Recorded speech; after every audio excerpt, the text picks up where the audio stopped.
Obrigado, Ricardo. Pessoal, um prazer estar com vocês aqui. Quero agradecer desde já o convite do Ricardo. Pronto aí? Opa.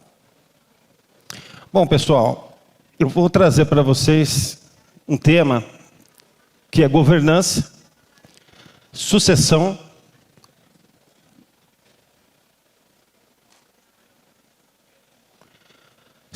governança e M&A, transformando desafios em estratégias.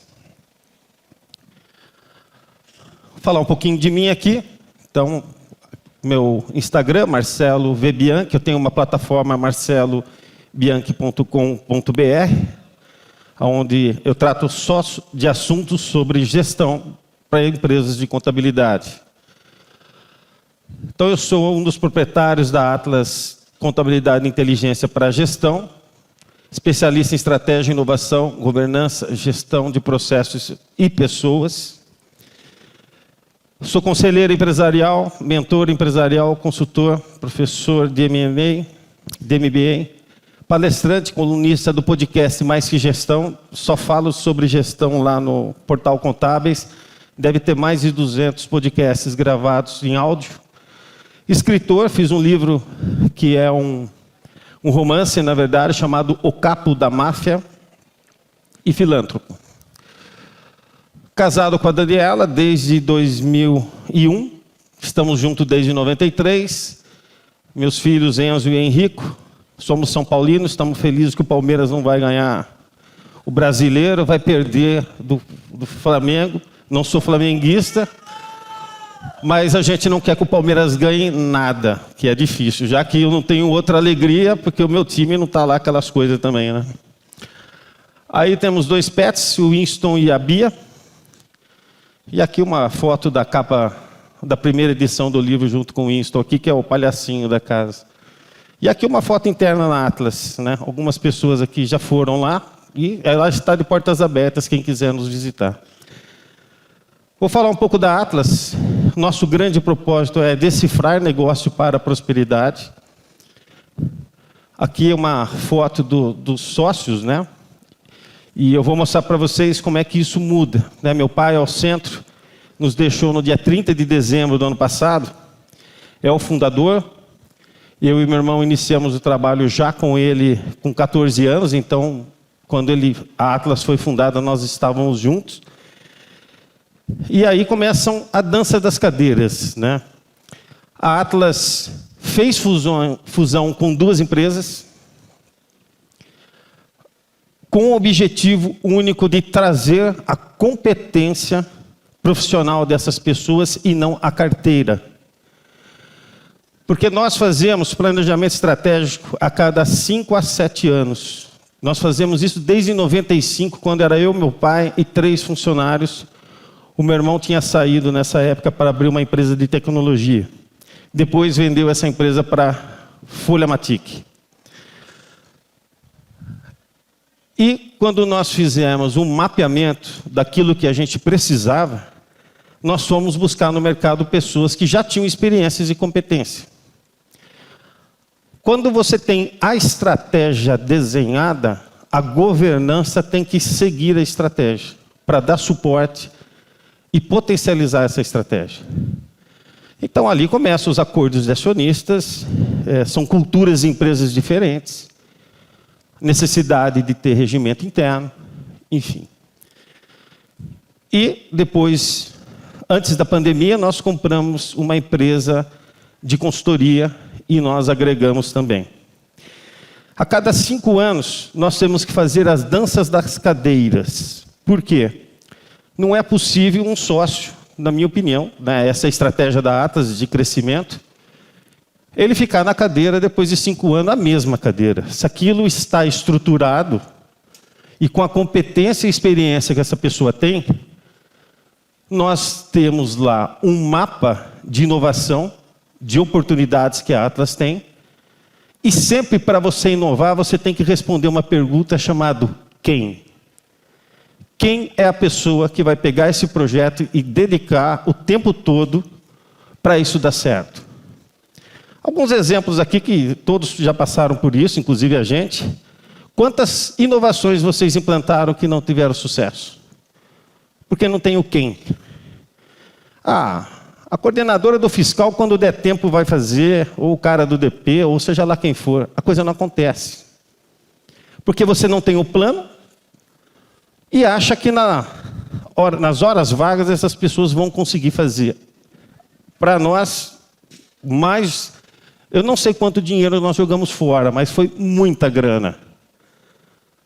Então, a partir daí, nós temos que falar o seguinte, nós temos hoje um mapa de inovação que são mais de 60 oportunidades para a Atlas se desenvolver.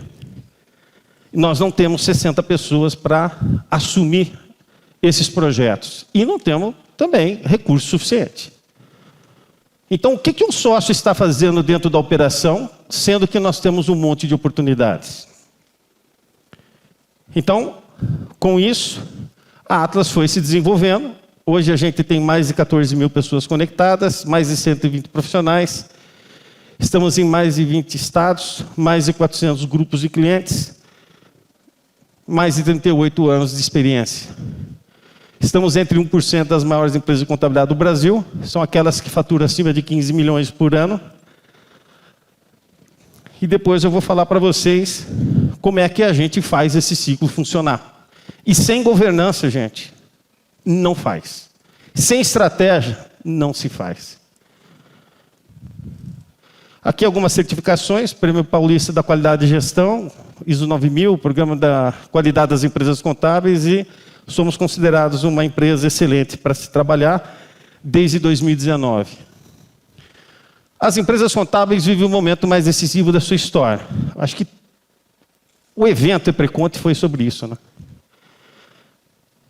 Está muito claro que a gente não vai fazer o serviço que a gente faz daqui a alguns anos. Não vai existir mais esse serviço. Foi falado aqui que nós temos que sair da operação para ir para a estratégia.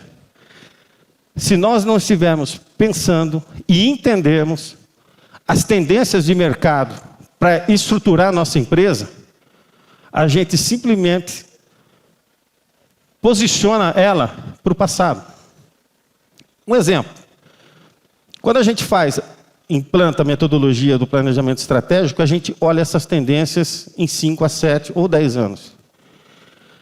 Se eu não entender as competências críticas que eu preciso e aonde eu quero estar posicionado, todo o meu plano de cargos e salários está voltado para aquilo que eu faço hoje. Sabe qual é a possibilidade de eu atingir aquilo que eu quero daqui 5 anos? É muito difícil. Por quê? Você não está preparando, não está desenvolvendo as pessoas para a capacidade crítica que você identificou que precisa ser desenvolvida. Então, isso tem que estar focado para a sua estratégia. Se você não tem estratégia, aí você sobrevive aos movimentos de mercado. Quais são as rupturas, gente? Reforma tributária, produtos substitutos, né? Então, o governo que vai mandar um imposto para o nosso cliente, a gente vai validar. O maior especialista de PIS, COFINS, ICS está desempregado, tem data certa. Se ele não reaprender, ele não vai conseguir manter a remuneração que ele tem hoje. Qual que é o lado positivo, gente? Que o imposto faz com que as empresas de contabilidade fiquem parecidas, uma comoditização.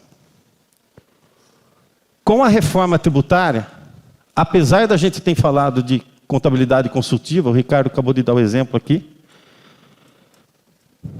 poucas empresas de contabilidade fazem contabilidade consultiva. O governo vai resolver esse problema para a nossa classe. Olha que coisa. Não foi nós que resolvemos. Vocês têm dúvida que o número de empresas contábeis que nós temos hoje vai cair em 10, 15 anos mais do que a metade? Porque eles não conseguem, gente, entender que o mercado vai mudar. Vai ser tão profunda a mudança que as empresas contábeis que hoje parece que fazem as mesmas coisas, nós vamos ser muito diferentes uma das outras. Porque o desenvolvimento dessas novas áreas e requisitos que nós vamos aplicar no cliente é algo que você fez na sua empresa. Eu fiz na minha empresa. O Ricardo fez na empresa dele. Para determinado posicionamento de mercado que você escolheu. Então, essa competição de muitas empresas vai diminuir demais. Por quê? Porque eles vão ser muito bons naquilo que eles fazem, com muito valor agregado. E quando a empresa, isso a Atlas já faz, eu não tenho grandes concorrência. Eu não tenho um concorrente que eu posso falar no Brasil inteiro e falar assim, ó, essa pessoa, essa empresa concorre comigo em vários contratos. Quando a empresa resolve contratar a Atlas, ela compra o projeto Atlas, porque a gente tem um monte de valor agregado na prestação de serviço. Quando a gente sai, uma outra empresa vai lá e fala, eu quero fazer o BPO contábil. Não é só o BPO contábil. Temos um monte de valor agregado aqui nesse serviço contábil. No fiscal a mesma coisa, no societário a mesma coisa, no DP a mesma coisa, e outros serviços que a gente desenvolveu. Então não tem, a comparação não é a mesma. E aí você vende valor e não preço. Contratação e retenção de talentos. Está fácil contratar, gente? Aqui é fácil. Vocês acham que vai melhorar ou piorar para contratar? Limeira tinha 4 faculdades de contabilidade. O ano passado não fechou nenhuma turma. É fato que o jovem não está interessado em ser contador? Vocês acham que daqui 3 anos, quanto vai ser o salário da pessoa da área fiscal? Por causa da reforma. Vocês lembram da época da nota eletrônica, enfim, que tinha que fazer toda aquela estruturação que a gente teve que fazer, produto a produto? Sumiu o pessoal. Tinha muito mais gente na área fiscal do que tem hoje. Tecnologia, inteligência artificial e outras tecnologias que estão vindo. Concorrência.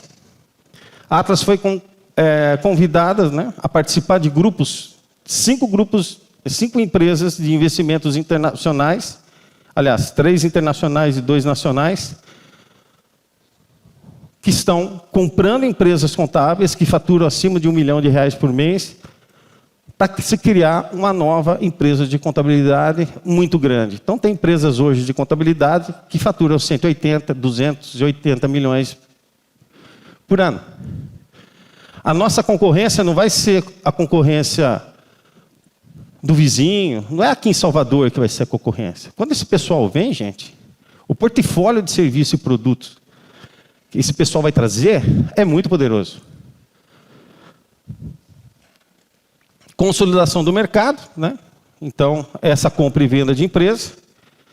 E aí, a sua empresa está pronta para sobreviver a você? Aos seus paradigmas? A sua inexperiência de desenvolver novas soluções e produtos? A sua falta? Empresas de contabilidade, e são diversas, a grande maioria. Se falecer o dono, no dia seguinte a empresa não vale nada. Porque a base do relacionamento é o dono. E não os clientes. Ela não tem uma prestação de serviço voltado para o mercado. Ela tem com a característica do dono. Sucessão. É o ponto cego das organizações contábeis. A grande maioria dos filhos das empresas, dos fundadores de empresas contábeis, não estão interessados em continuar o negócio dos pais. O risco é a dependência do sócio de novo. Mas como é que é a sucessão, gente? Patrimonial? A Atlas tem um valor de mercado. Todo ano a gente faz um valuation, ela tem um valor de mercado, e o grande indicador nosso é o valor da minha ação é maior ou menor do que em relação ao ano passado? Meus filhos vão assumir isso, o patrimônio? É uma sucessão? Eles estão fora da empresa? Então, coisas de governança que a gente tem que discutir. Apesar de vários sócios, não temos nenhum sucessor familiar. Qual foi a escolha nossa? E aí a gente não é a escolha emocional do Marcelo ou dos sócios ali. A gente vai para o mercado para entender como que o mercado avalia isso. Ele avalia se você tem na sua governança todo o mapa dessa mudança que você começa a fazer.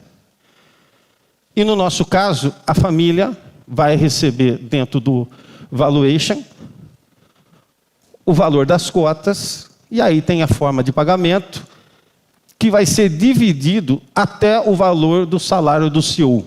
Por quê? Porque se o Marcelo morrer, que é o maior acionista, eu quebro a Atlas. Ela não tem dinheiro para pagar minha família. Mas eu quero que a minha família receba, porque ela vale hoje. Então como é que eu faço? Reunião com as famílias de todos os sócios, para dizer o seguinte: você tem que rezar para a empresa ir bem até acabar de pagar as cotas. E aí você vai receber um patrimônio. Societária. Então, eu tenho a parte patrimonial. Quem são os sócios?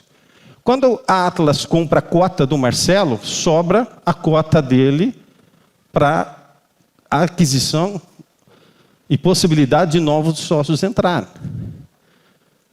Então, esse é o mapa. Qual é a competência crítica necessária para o negócio dar certo? Como é que a gente identifica gente no mercado?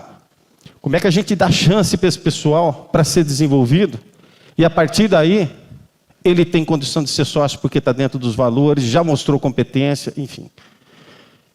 Mas tem cláusula de entrada e saída. Se ele parar de performar, qual que é a cláusula de saída? Como é que paga ele? Quem que aprova? Executiva. Então, eu fui CEO da Atlas até 2022. Então, eu sempre tenho que dar o exemplo por causa de ser o maior cotista da Atlas, né? Então eu falei, em 2022 eu não quero mais ser o CEO da Atlas. Tem mais necessidade, eu estou desde 2007 aqui. O que nós temos que fazer? Olhar a estratégia, porque vai mudar demais as coisas. Quem está olhando a estratégia? O CEO está olhando a execução.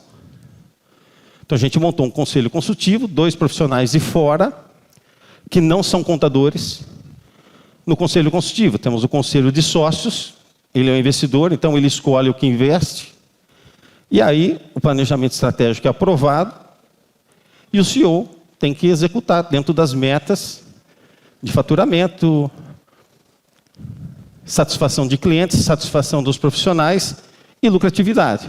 E organizar o investimento das inovações. O nosso objetivo é que nenhum sócio esteja na área executiva. Então, o CEO nosso, por exemplo, em 2026, é o último ano dele e é o último sócio que vai permanecer como CEO, provavelmente. Por quê? Porque tem um monte de inovação, com a experiência que ele tem que estar voltado a alguma coisa que vai fazer a Atlas faturar 1 milhão, pelo menos, a mais. Cultural, e aí? As pessoas que estão entrando têm o perfil dentro dos valores, missão, visão que nós temos aqui? Então, tudo isso, né, o processo seletivo que foi falado aqui, como é que eu acho essas pessoas no mercado, garantindo que amanhã que nós estamos ali no conselho consultivo ou de sócios, eu sou o representante do sócio no poder consultivo, no conselho consultivo. Mas amanhã o sócio não tem uma surpresa que a Atlas de repente foi para um rumo totalmente diferente. Sucessão não é sobre morte, é sobre continuidade. Vou contar um caso aqui de 3 sócios. Um da área, era uma indústria lá em Limeira, não era cliente nosso. Um da área financeira, um da área operacional e um de marketing. Eles tinham uma empresa muito boa. Iam adquirir uma máquina italiana que ia revolucionar o mercado, que eles já eram revolucionadores.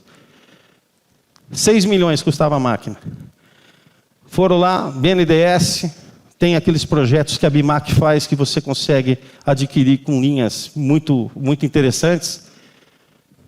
O cara que era o sonho dele, era o que estava na indústria, na operação. Esse cara morreu. Aí, chegou um advogado. Olha, nós estamos aqui e tal, acontece isso. Já tinha uma parte da estrutura societária, desenhada como ia ser. Só tem um problema. Nós temos que assinar a assinatura dela aí, porque nós temos que comprar a máquina da Itália. O quê? 6 milhões de reais? Isso resolve o problema dela. Não vai comprar, ela não vai assinar. Resumo da ópera, gente. Essa empresa, 5 anos depois, foi vendida por metade do preço que ela valia, porque acabou a sociedade. Não tinha ata de reunião, não tinha estrutura de governança para demonstrar que ele, inclusive, tinha votado isso. E não tinha previsibilidade no acordo de acionista do que aconteceria com as decisões quando uma pessoa que é a mulher dele era professora, por exemplo, não desmerecendo, pelo amor de Deus, é a mesma coisa do industrial querer dar aula, talvez, mas a cadeira ela não tinha condições de assumir com o poder de voto que ela teve naquele momento. E o advogado acha que fez o melhor negócio do mundo para ela. Governança, blindagem estratégica. Nós temos muitos interesses diferentes dos sócios. Cada um tem uma idade, cada um pensa o que fazer no futuro dele. Como é que fica o sócio que não está na operação? Ele ganha a mesma coisa do que o sócio que está na operação? Eu, conselheiro, eu do conselho consultivo, ganho a mesma coisa que o CEO? E se eu não quiser nem ser conselheiro consultivo, ser só sócio, eu tenho remuneração fixa? Como é que discute isso? A empresa consegue contratar outros profissionais e dar continuidade no negócio? Organiza, aumenta a transparência, deixa as regras claras, profissionaliza e minimiza conflitos. E o melhor, gente, a gente tem que discutir isso quando a gente não precisa. Não é depois que falece alguém, que tem algum grande problema, que a gente vai saber o que vai acontecer. Vou dar um exemplo. Quantos contratos não é Ctrl+C e Ctrl+V que a gente nem senta para conversar com os sócios sobre a continuidade do negócio?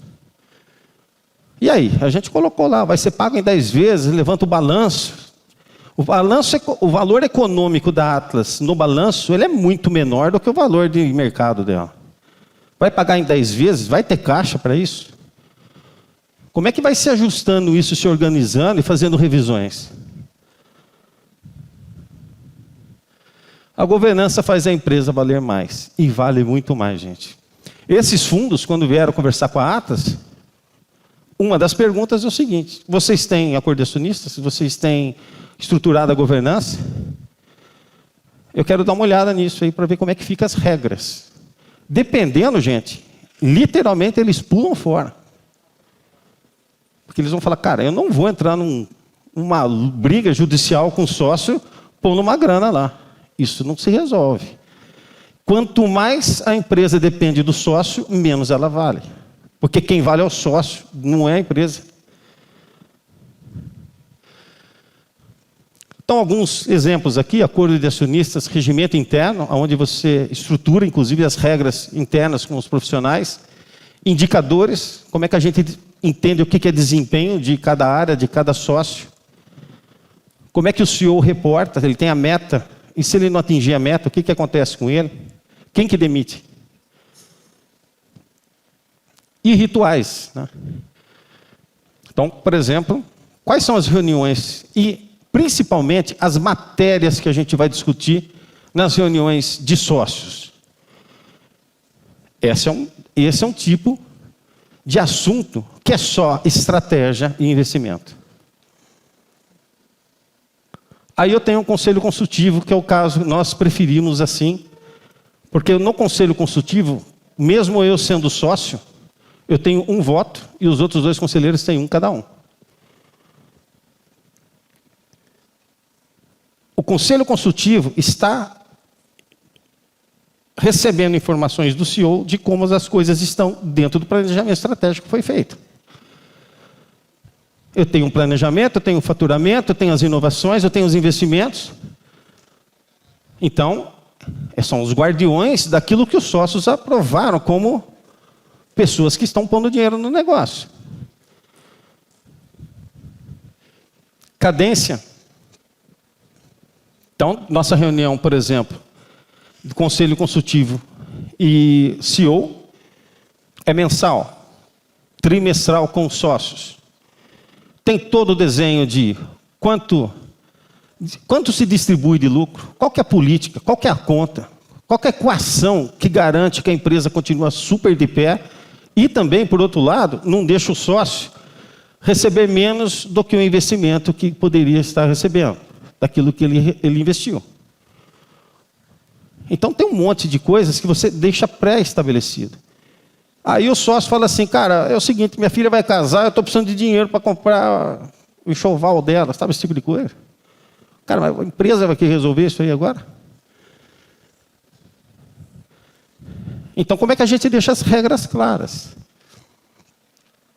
Então, como que o CEO vai estruturar no regimento interno todos os comitês que nós elegemos, que tem autonomia, qual a autonomia que ele tem, o que ele tem que entregar e em quanto tempo o CEO está reunindo com esse pessoal. No nosso caso, é semanal. As coisas estão andando? Por quê? Porque uma vez por mês ele vai prestar essa conta para a gente lá no Conselho Consultivo. A governança deve pavimentar a estratégia a longo prazo. Caso da fusão de 4 empresas do ABC. Essa empresa, são 4 amigos meus, eu dei mentoria para os 4. Na área de qualidade, a gente certificou mais de 40 empresas de contabilidade em ISO 9000. E esse pessoal viu o nosso modelo e falou assim, não, a gente quer fazer igual. Eu falei, olha, a gente fez, nós chamamos desde psicólogo, que faz trabalho só corporativo, para entender expectativa, alinhamento, valor. Cara, foi um trabalho super demorado. Fizemos toda documentação para fazer parceria. Depois que deu tudo certo, a gente fez a fusão. Aí o pessoal chegou lá, pegou 4 empresas e fizeram a fusão, porque a economia era maravilhosa. 3 anos depois, 2 empresas já saíram do grupo e 2 continuam juntas. O desgaste, eles falam, o desgaste foi absurdo. Vocês imaginam pegar 4 famílias e enfiar dentro de uma casa, gente? Muda o nome, você acha que vai dar certo? Não vamos chamar Voit Bianchi, mas não, vamos chamar outra coisa. Qual que é a chance de dar certo? M&A, que é fusões e aquisições. O movimento de consolidação do mercado contábil já começou. Busca de maior escala, maior eficiência, sucessão, ampliação de portfólio. Então, o que essas empresas querem, gente? Informações que a gente tem na folha de pagamento, por exemplo. A Atlas tem por volta de 12 mil vidas. A Unimed em Limeira tem 40 mil vidas. 4 Atlas é maior que a Unimed em Limeira. O que ele tem?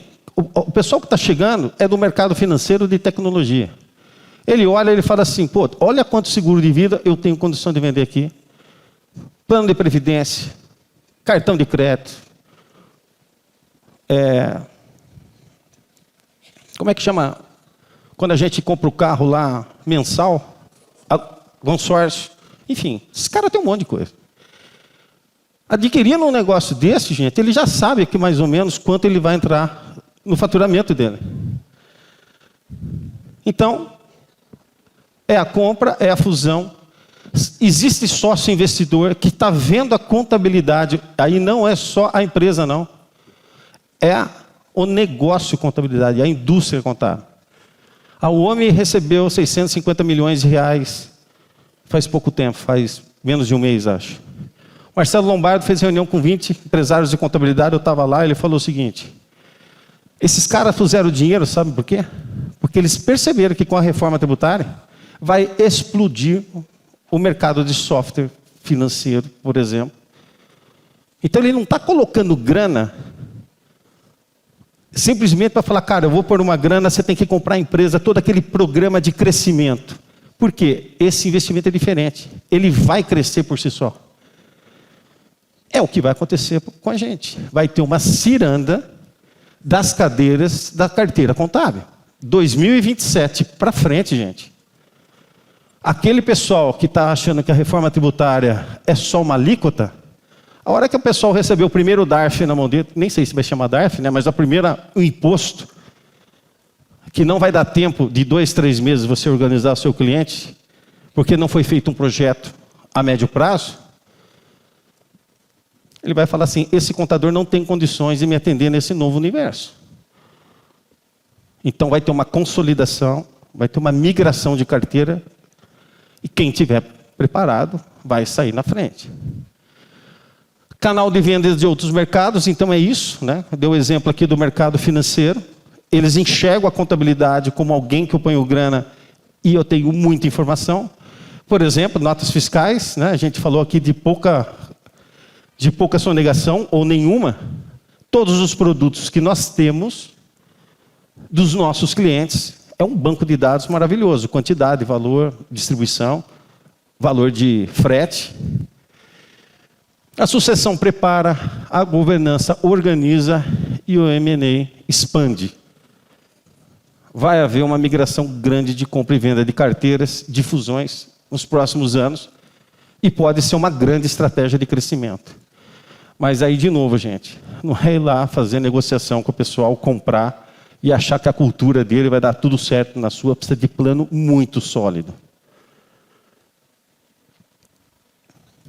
E terminando aqui, gente, primeira coisa que nós temos que ter, estratégia a longo prazo. Se você não sabe para onde você vai, se você não entender para onde o mercado vai, e qual é o seu posicionamento nesse universo, vai ficar à deriva o navio. A escuna ali vai estar sem a pessoa no leme. Estruturar a sucessão, principalmente para que nós, pessoas que estamos na área executiva, nós temos que entender quais são as oportunidades do mercado e nós vamos ter que concentrar no desenvolvimento de novas soluções e produtos. Estrutura a governança a partir desses 2 pontos e aí é expandir e continuar a organização. O futuro não espera quem não se prepara. Pessoal, aqui tem um QR Code, eu posso mandar para o Ricardo depois. Aqui tem forma de você entrar no meu Instagram, é só escrever estratégia lá, e vocês vão receber um book eu mapeei o mercado contábil, a maturidade de gestão das empresas de contabilidade. Lá vocês vão conseguir se comparar com outras empresas. E é isso. Por favor, me sigam no Instagram para o meu pessoal do marketing ficar feliz, que eu nunca fui uma pessoa midiática, também não quero ser. Mas, só para mostrar para eles que a palestra valeu a pena. Então é isso, pessoal.